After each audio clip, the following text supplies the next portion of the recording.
Y con mucho gusto recibimos a la magistrada Lilia Mónica López Benítez, a esta su casa, el Canal Judicial, para platicarnos de este libro que acaba de presentar, acaba de salir, Reflexiones sobre la justicia, retos y oportunidades desde la visión de una juzgadora que con un lenguaje muy comprensible para todos los públicos nos comparte pues sus más de 25 años en carrera judicial, pero también los aportes que ha tenido en temas como migrantes, temas de mujeres, temas de niñez. Magistrada, bienvenida. Muchísimas gracias por la invitación.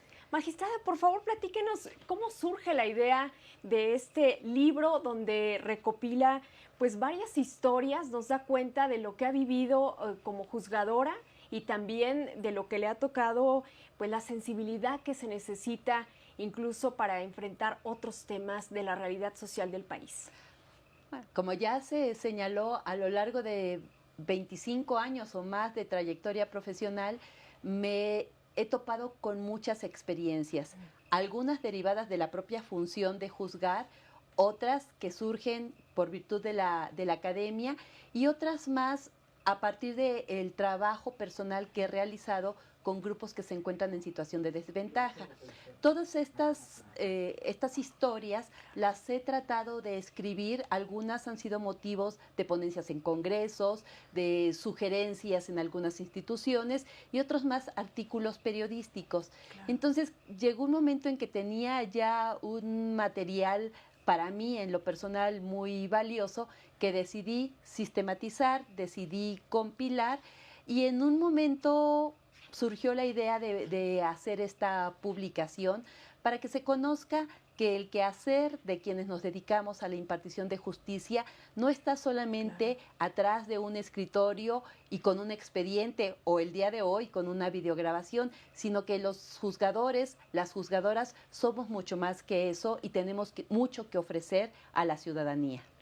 La magistrada también es presidenta de la Asociación Mexicana de Juzgadoras y se ha caracterizado por impulsar siempre temas de igualdad de género y también eso se hace presente en este libro. Deja ver la necesidad de que se aplique la perspectiva de género cuando se juzga y también que haya esta sensibilidad por parte de los juzgadores. Nos relata algunas historias que son en verdad pues duras a las que se enfrentan las mujeres que llegan a solicitar justicia ante los tribunales. Sí. En realidad este libro tiene como objetivo acercar a la ciudadanía a los temas de justicia. Como se dijo en un principio, he tratado de hacerlo con un lenguaje que no sea técnico, porque el interés prioritario no es llegar a la gente docta en estos temas, sino que la ciudadanía sepa quiénes somos y qué hacemos las personas que juzgamos. Y esto vinculado con la experiencia como presidenta de la Asociación Mexicana de Juzgadoras me ha permitido vivir muchísimas experiencias porque dentro de los objetivos de la asociación está el trabajar con grupos en situación de vulnerabilidad. Por ejemplo, el año pasado trabajamos con personas migrantes y para este objetivo no solamente llegamos a los lugares de tránsito de la migración, con los víveres que requiere la gente, sino con personas que podían ayudar a los migrantes para saber cuáles son sus derechos mientras estén transitando por nuestro país. De esta experiencia que me tocó vivirla en Tijuana y me tocó vivirla con las patronas en el estado de Veracruz, está una historia que se llama Ahí viene la bestia, refiriéndome a ese tren que todos nosotros hemos escuchado en alguna ocasión y que implica llegar a una comunidad donde de repente entre la gran vegetación, entre la exuberante vegetación, aparece esa vía que para mí no tiene un destino. Esa vía que para muchas personas migrantes representa el sueño de un cambio de vida. Y el enfrentarme a sus necesidades, el ver y platicar con los migrantes, sabiendo que han dejado atrás su familia, sus raíces, sus costumbres, algunos su lengua, y el que vienen con lo que traen puesto como única posesión, ha implicado verdaderamente un impacto emocional, pero también un impacto que implica y empuja a trabajar por estas personas y por muchas otras que por diversas circunstancias están en una situación de vulnerabilidad. Su trabajo, que empezó como defensora de oficio, como proyectista auxiliar de sentencias en el Tribunal Superior de Justicia del Distrito Federal, le ha permitido ver también muchos casos penales, y también de esto da cuenta en un capítulo llamado Personas privadas de la libertad. Ahí relata dormir colgado. Esa es toda una experiencia, y esa es una experiencia muy cercana a la actividad que hoy desempeño como magistrada.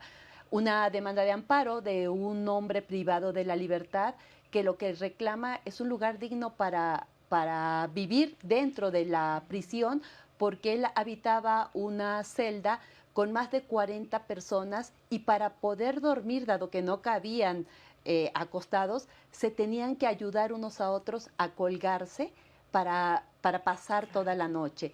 Y en realidad estas son historias, bueno, quisiera que fueran historias, son hechos reales que verdaderamente impactan y que humanizan a la justicia.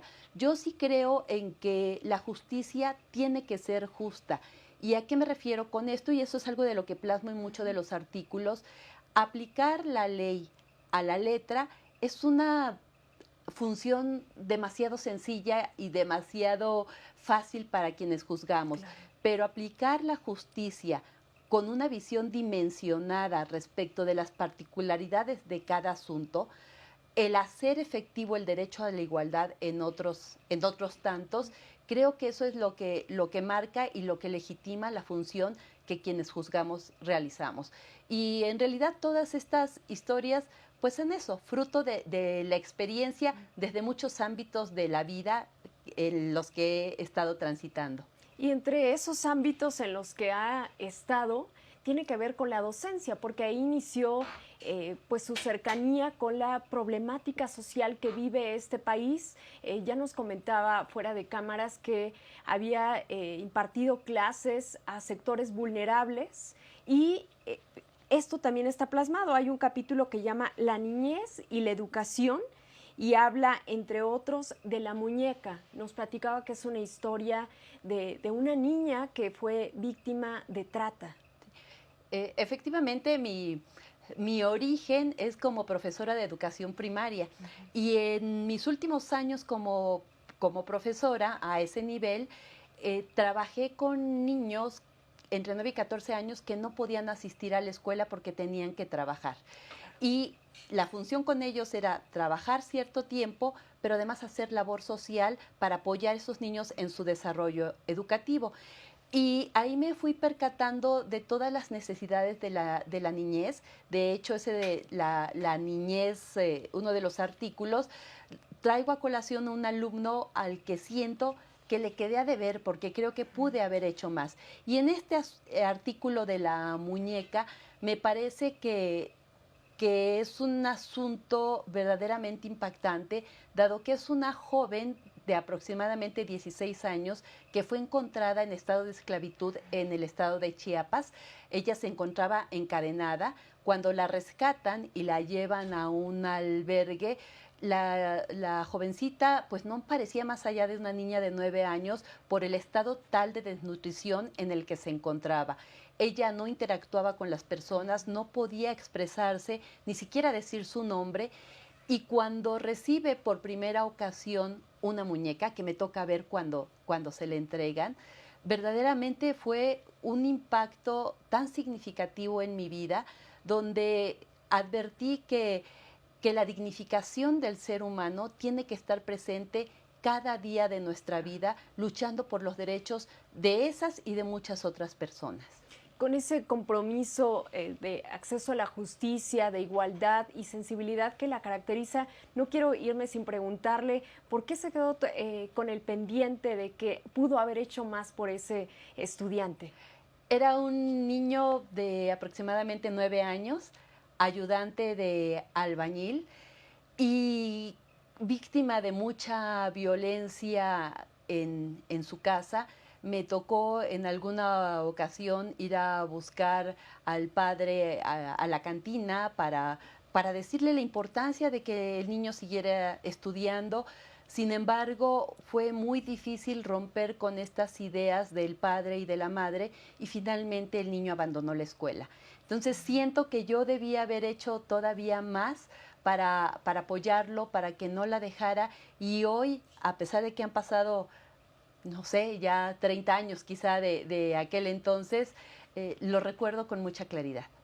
Pues sin duda, esta y más historias son las que podrán ver reflejadas en este libro, Reflexiones sobre la justicia, retos y oportunidades desde la visión de una juzgadora. Tan importante que se cuente, que sea una mujer quien nos presente la visión que está teniendo.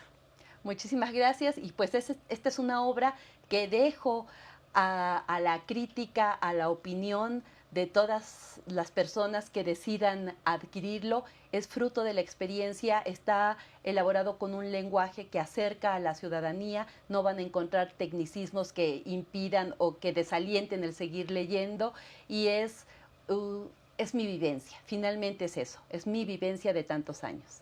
Magistrada, muchas gracias por acompañarnos y de lectura obligada este libro. Muchas gracias. Gracias. Nosotros regresamos con más información de justicia y derechos humanos.